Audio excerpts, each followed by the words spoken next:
आज की क्लास पादप जनन पर आधारित है। पादप जनन वह प्रक्रिया है जिसके माध्यम से पौधे अपने समान नए पौधों को उत्पन्न करते हैं। यह दो प्रकार का होता है। कितने प्रकार का? दो प्रकार का होता है।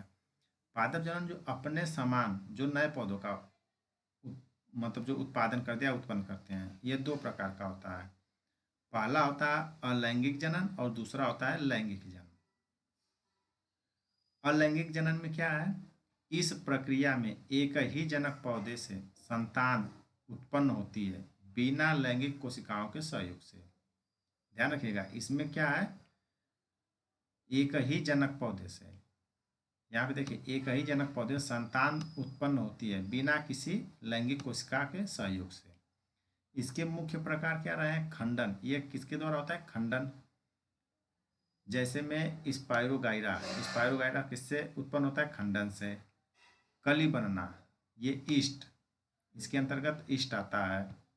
बीजाणु जनन, जैसे इसके अंतर्गत आता है फर्न और मांस, ये जो बीजाणु जनन से पैदा होते हैं। इनमें लाभ क्या रहा?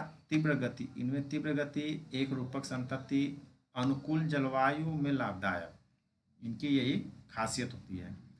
और इनको कृत्रिम विधियों से भी उगाया जा सकता है। जैसे में कंद, आलू को कहते हैं, पर्ण बायोफिलम, प्रकंद अदरक, प्याज कंदरूपी तना, ये कृत्रिम विधियों द्वारा होता है। लैंगिक जनन क्या है? लैंगिक जनन इस प्रक्रिया में नर और मादा यौन कोशिकाओं, जिसे हम गैमेट, का संयोग होता है जिससे नए पौधे का निर्माण होता है। लैंगिक जनन में नर और मादा का संयोग होता है, तब जाके एक नए पौधों का निर्माण होता है। जिसमें पुष्प का विकास, पुष्प जनन अंग होता है। पुष्प क्या होता है? एक जनन अंग होता है। परागण क्या है? स्वपरागण, पर परागण और कीट, पवन, जल, पक्षी आदि द्वारा ये परागण होता है। निषेचन क्या? फर्टिलाइजेशन। नर और मादा जब गैमेट का संयोग होता है तो निषेचन होता है, जिसमें बीज निर्माण और भ्रूण विकास होता है। इसकी विशेषता क्या है? आनुवंशिक विधि विविधता, अनुकूलन की क्षमता इनमें पाई जाती है। पौधों में विशेष प्रजनन संरचना क्या क्या है? पुष्प जो है जनन अंग है। अंडाशय क्या है? ये मादा जनन अंग है। परागण क्या है? नर और यौन कोशिकाएं हैं। बीज क्या है आपके? बीज जो है निषेचक उपरांत विकसित संरचना होती है। पौधों में अपमार्जन तकनीकें, जो एपोमिक्सी एंड पॉलीमेम्ब्रेन द्वारा ये तकनीक है, जो अपमार्जन में क्या है? अपमार्जन में है जो बीज बिना निषेचन के बनता है। बीज कैसा बनता है? बिना निषेचन के बनता है, जिसको हम कृमि बीज उत्पादन हेतु महत्वपूर्ण भूमिका ये है इसका। और बहुभ्रूणता क्या है? एक बीज में अनेक भ्रूणों का विकास। यहाँ एक बीज में अनेक भ्रूणों का विकास होता है। जैसे में आपका एग्जाम्पल है साइट्रस। साइट्रस की एक बीज में अनेक भ्रूण का विकास होता है। कृषि में प्रासंगिकता, इसका मतलब है इसमें उच्च गुणवत्ता वाले पौधे तैयार करना। रोग प्रतिरोधक किस्में होती हैं। संकरण तकनीकों द्वारा नई किस्मों का विकास किया जाता है। किसमें? कृषि प्रासंगिकता के अंतर्गत आता है। यहाँ पे आपको जो यहाँ पे पूरा टोटल आपकी जो है पुष्प की संरचना दी गई है। इधर वाले भाग को हम टोटल स्त्री केस कहते हैं, यानी वर्तिकाग्र, वर्तिका और अंडाशय।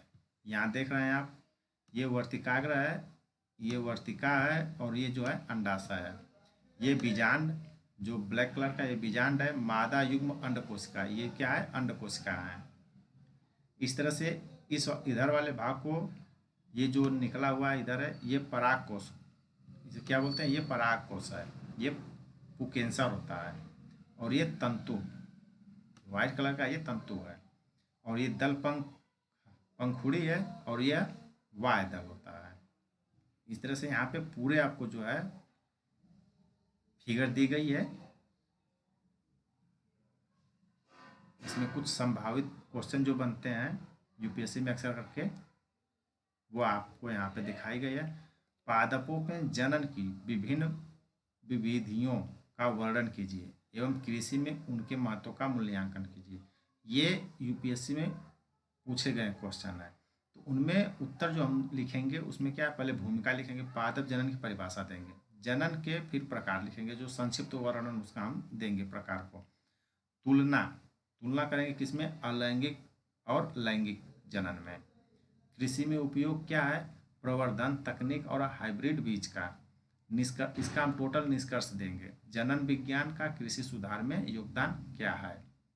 इस तरह से दोस्तों आज की हमारी क्लास यहीं समाप्त हुई। चैनल को लाइक, सब्सक्राइब और शेयर करें।